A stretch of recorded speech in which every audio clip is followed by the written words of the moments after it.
How do you view the recent escalation with India, Victor Gao? What does it say about regional peace and stability? And how do you judge Pakistan's response from a Chinese perspective? Thank you very much for having me. Greetings from Dubai. I think the recent development shows several things. One is peace and stability need to be defended at any cost, and any attempt to resort to use of force, try to solve any particular problem, is not very constructive. Secondly, yes, indeed, there was this showdown between India and Pakistan initiated by India.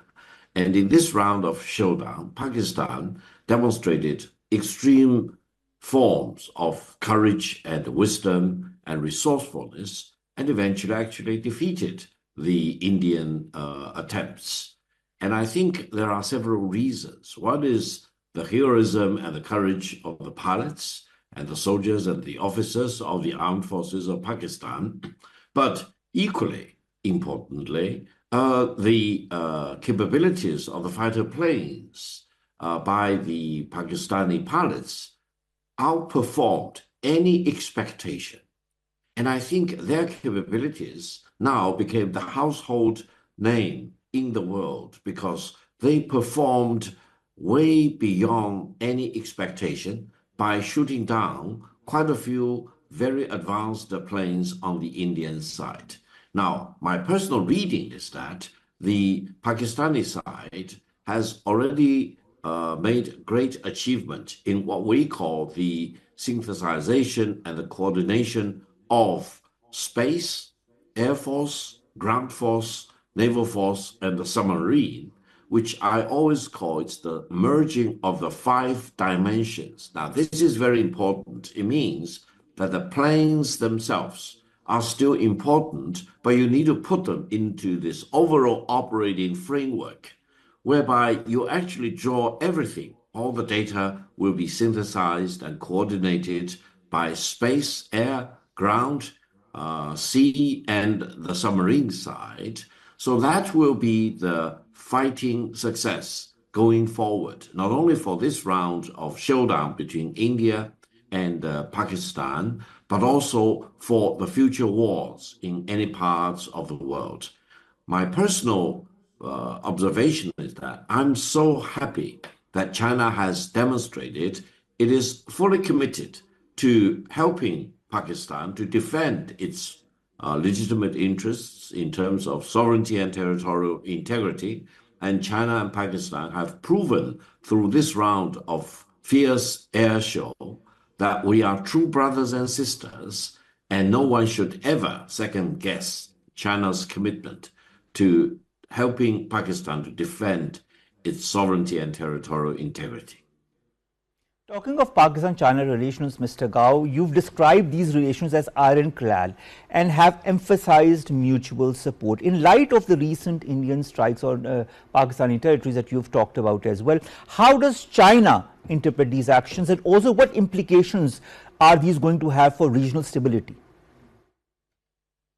Well, I would say preserving peace and stability on the Indian subcontinent is of paramount importance.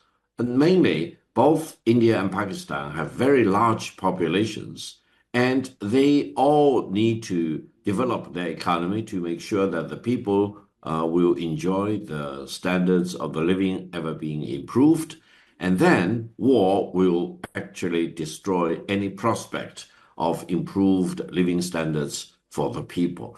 Now, the further thing is that India should not become a proxy of another superpower. And I'm very much concerned about the recent frequent exchanges between the high-level officials on the American side and the Indian side just before the outbreak of hostilities initiated by India against Pakistan. That means countries like India and Pakistan really need to use their own brain power to maintain peace and stability and make sure that they will conduct their relations in peace and diplomacy and dialogue. And if there are any problems, try your best to solve the problems in negotiations, rather than losing any patience to jump to the conclusion and use war as if that could help you to solve the problem. Now, I would say China and Pakistani cooperation involves the seamless integration of technologies of all kinds, and China will have no hesitation to share with Pakistani brothers and sisters the most advanced technologies at China's disposal. And China is really fast becoming one of the most important leading powers in the world in terms of the most advanced technologies, especially in the artificial intelligence side. That will make our brothers and sisters in Pakistan more assured that they will have the capabilities to deal with whatever adversities in the coming years and beyond. Mr. Gao, you have stated in previous interviews that China will not waver in defending Pakistan's sovereignty and core interests. You've highlighted a little aspect of that in your previous response as well. But in the larger context, looking at the current escalation and how India is a neighbor that cannot be trusted with its statements or its belligerent attitude and its warmongering and its jingoism, what forms could the support that China has already given to Pakistan many times, even recently, what forms could this further take to strengthen the relationship and also to strengthen Pakistan's stability and strategic positioning in the region?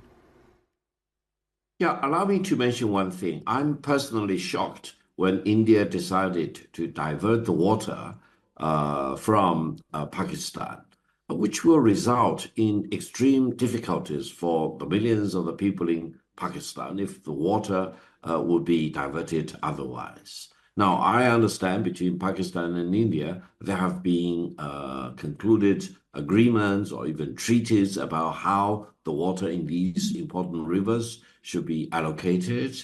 And if India would do this, regardless of its treaty obligations and international law obligations, I'm very much concerned because I said in my interview on the Indian television that in terms of war, this may be considered as a war crime. In terms of peace, this may be considered as a crime against humanity.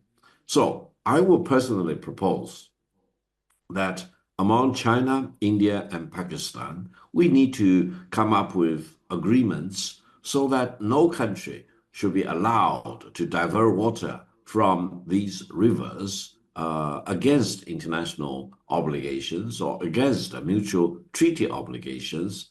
And if one country decides to divert water against another country, which is on the downstream, then the third country on the upstream should have the obligation to deal with this violating country. Now, this will probably make this treaty about the water allocation in the Indian subcontinent more reasonable and more predictable, because no one should be allowed to divert or deny the countries and the people in the downstream the benefit of using water in the upstream. Most of these rivers originate in China's Tibetan region anyway. That's true. Mr. Gao, also you've also highlighted many times the importance of the CPEC, the China-Pakistan Economic Corridor, as a symbol of deep strategic trust between the People's Republic of China and the Islamic Republic of Pakistan. Could the current hostilities affect the progress and security of CPEC projects? What kind of future are you seeing as far as CPEC and BRI is concerned? Well, my personal observation is that while China has been involved in BRI initiatives in more than 160 countries in the world, the whole CPEC projects combined together are the largest investment ever in the BRI system. Now, compared with other projects in historical terms, I would also be surprised if you can really find any other major infrastructure projects which can surpass the scale and the importance of the CPEC projects. So CPEC is really a liberating force for millions of the people in Pakistan, and it will really bring peace and stability and prosperity to different parts in Pakistan. Now, I'm personally very much concerned about some terrorist attacks against people involved in the projects of the CPEC, and I do hope China and Pakistan will work together, join hands together to make sure that safety will be absolutely provided and no loss of life will be allowed to happen. And then sufficient resources should be allocated to protect the safety and the security of the CPEC projects. I think India should also join the BRI projects. They claim that because some parts of the CPEC projects go through some part of Kashmir controlled by Pakistan, they think that's a violation against their interest. I hope India will have a larger historical perspective to look at all these CPEC projects. The more connectivity projects there will be in the Indian subcontinent, the greater benefits will be created for the benefits of the Pakistani people, but also for the Indian people at large. Victor Gao, finally, you've mentioned previously also that any threat to Pakistan's legitimate interests is a serious matter for China. How does China plan to address potential threats to Pakistan's territorial integrity in all the international fora? Well, I truly believe from the Chinese perspective, Pakistan is an ironclad country as far as China is concerned. All the Pakistani people are brothers and sisters. Whenever I meet a Pakistani person, not only in Pakistan or in China or anywhere else in the world, we really feel the bond. We really consider each other as brothers and sisters. So I think China really will be fully prepared to help defend Pakistan's legitimate interest in terms of defending sovereignty and territorial integrity. There are several things China can really do. One is to help Pakistan to upgrade its industry because China is the largest manufacturing country in the world. China's manufacturing output is larger than US, EU, and Japan combined together. And this actually is the muscle and the bones of the Chinese economic development. I hope our Pakistani brothers and sisters can also go a big mile in terms of more advanced forms of industrialization and manufacturing. And then really we work together to complete all aspects of the CPEC to make sure that connectivity inside Pakistan will become much more reinforced. And that will not only provide jobs for millions of the people in Pakistan, but it will also make sure that in case of any military activities, the movements of the soldiers, the equipment, evacuation of the people, etc., will be much more upgraded, and security in itself will be much more reinforced. Thirdly, I think China is really one of the most advanced nations in satellite technologies, in drones, in artificial intelligence, and in both conventional as well as non-conventional weapons. And I think China and Pakistan should really work together in all aspects. We already jointly produce fighter planes, and the fighter plane always need to be further and further upgraded in terms of its electronics and the integration with AI going forward.